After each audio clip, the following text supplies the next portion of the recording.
Hi there and welcome to my channel. Today's project is for Scrapbook Nerd, and this time I want to show you a layout that uses black acrylic paint as the background for the mixed media part of it. And I know a lot of people are afraid of black acrylic paint, but I think it's one of the most versatile things you can use. It is going to accent everything. It's going to bring everything forward just because of the darkness of the paint. Don't be afraid of it. I know it's going to look messy, but you're going to see in this layout that a little bit of messiness is going to be covered with a lot of layers. So to start this, just I'm using marshmallow cardstock from Basso. It is actually a thicker weight of cardstock. It's 120 pounds, so it's gonna hold mixed media a bit better. Now, one of the beauties of working with acrylic paint, and I'm working with a Dana Weekly, is a heavier body acrylic paint. One thing. Second, it's gonna dry really fast. And all I'm doing right now is you're gonna see I'm using actually a brush that has a hard bristle. So think of an acrylic brush, I would not use a watercolor brush because they usually tend to have really soft bristles. So they wouldn't give you the shape that I want to achieve. And when I'm using a hard bristle or a stronger bristle, is because I want to have, you see the feathering at the end of that I'm applying right now. All I did is I get the brush, it has to be a dry brush, and I'm just going to create, I'm thinking a square where I'm going to put the picture and all the layers that I'm going to put behind it. And all I'm doing is once I put the brush strokes on, I'm going to use the bristles just to feather the paint outside of the spot that I've created. This is just because I want those little shadows to show. I want the messiness to show and not the blackness inside. Even though you're going to see it, it is not going to be as scary as it looks right now. One of the things you have to notice is that I applied very little black paint. It just takes a little bit to go a long way. Make sure you have a dry brush and you have like hard bristles to have that feathering effect. Now while that dries, and it dries really fast actually, acrylic paint tends to dry really fast, all I'm going to do is start playing with layers. And this is a picture of me, and this is pretty much how you'll find me every time I go on a road trip. Is in the car with the camera. I'm behind the lens. I'm taking pictures of everything. It's my happy place. And all I'm doing right now is I'm going to start building the layout. And I'm going to take advantage of the black background to add a lot of layers to this picture. First thing I did is I layer a piece of vellum under the picture. I just want that softness. And I'm adding all the papers that I'm working with are from the Fleur collection from Kaisercraft.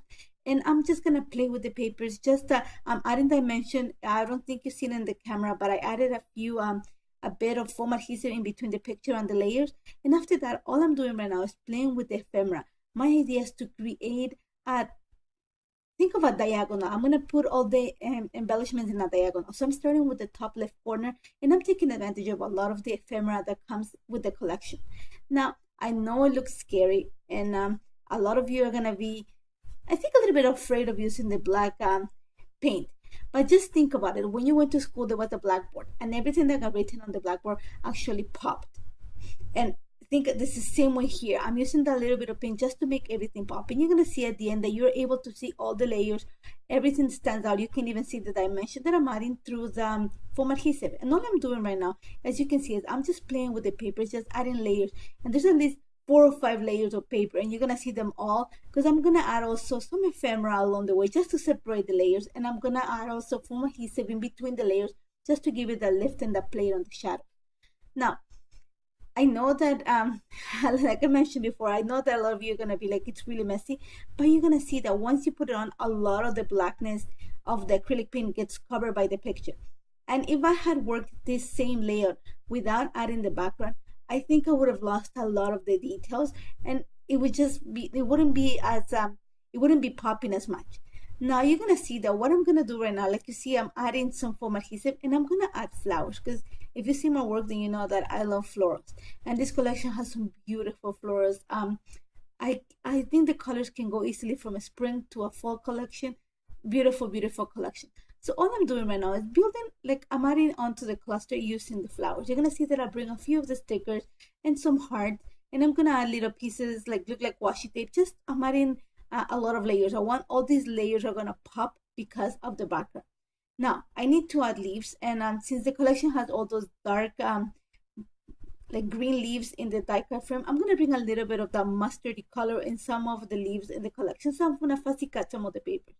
Now once I have that done, I'm just going to take advantage of some of the cut apart papers from the collection just to add a few more sentiments. And as you see right now, everything that I'm adding is actually popping. It's the contrast and the color that makes all the details pop. So like I said, don't be afraid to use a little bit of paint. A little bit, it dries really fast, and you will gonna love the results. Trust me. Just make sure that when you add the paint, you have an idea of how big your picture is at, because you want to make sure it's better to start small than to have the entire page covered with black paint. So just have an idea of how big your picture is, and just go like around half an inch more than on each side, and that should be enough coverage, accounting for all the decorations you're gonna add.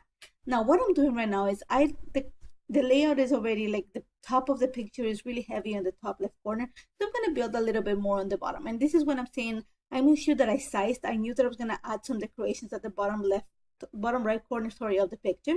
So I make sure that you can see a little bit of the blackness, but you're gonna see there's gonna be covered a lot, so you won't see a lot at the end. And all I'm doing is I'm playing with some of the stickers from the collection. Check it out, it's a Scrapbook Nerd. It's like a really nice collection. And all I'm doing is using some pieces from the 6.5 by 6.5 paper pad, some of the stickers, and I'm gonna repeat the florals. And all I'm doing is, as you see, I'm placing everything around the clusters, but at the same time, I'm making sure that some of that blackness is hidden. And all you're gonna see is the little shadow of the black acrylic paint on the back, and that's enough to make everything pop. Again, like I said, if I would have done this all in white, I think it would have been really flat, and I would have needed to add maybe some accent color just to pop it all at once.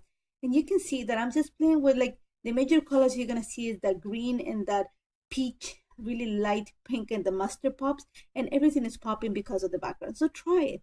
And now I'm gonna place my title, and like little amount of paint that I added at the bottom, that's what I'm gonna play with the ephemera and some of the tags from the collection just to create my title. And it's gonna read like, hello, this is my story.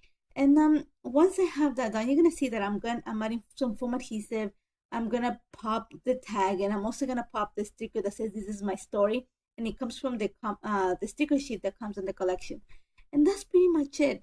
After that, I saw that I needed to bring a little bit more accent, so I'm using the Willow Lane collection, the little clear stickers, just to add a few words around the clusters that I've created. Once I have that done, you're gonna see that I'm gonna bring some of the black paint that I used to create the background. I left it in a little piece of plastic on the side, and I'm gonna water it down. And once I water it down, I'm just gonna use it as to create ink splatters. Again, if you know my work, you know I'm a glorious mess, and this is pretty much, this page represents me. It's a glorious mess, and I love it. Yeah, so all I'm doing is just adding a few splatters. Make sure you cover the picture so you don't get the black splatters. Once I have that done, you're gonna see that I'm gonna actually bring a little bit of gold, because some of the papers have that gold tone in it, and also one is foiled, so I want to bring some of the gold into the layout. And that's pretty much it. This layout literally took 40 minutes to put together, and just because I let the paint dry completely. It takes no time to put together, especially if you're really good working layers. It will take you no time. The background dries really fast. And all you're gonna see, you don't see actually, is that I took it off camera just to add my lines of journal. And that's pretty much it. Try it. Try using black paint as a background for your layout. A little bit is gonna go a long way. Like I said before, one of the things is you make sure that when you create it, the black space is just enough to peek from underneath your picture. That's about it. If you have any questions about it, don't hesitate to contact me. I would love to help you. Remember to check the collection at Scrapbook Nerd, and I'll see you in the next video. Take care.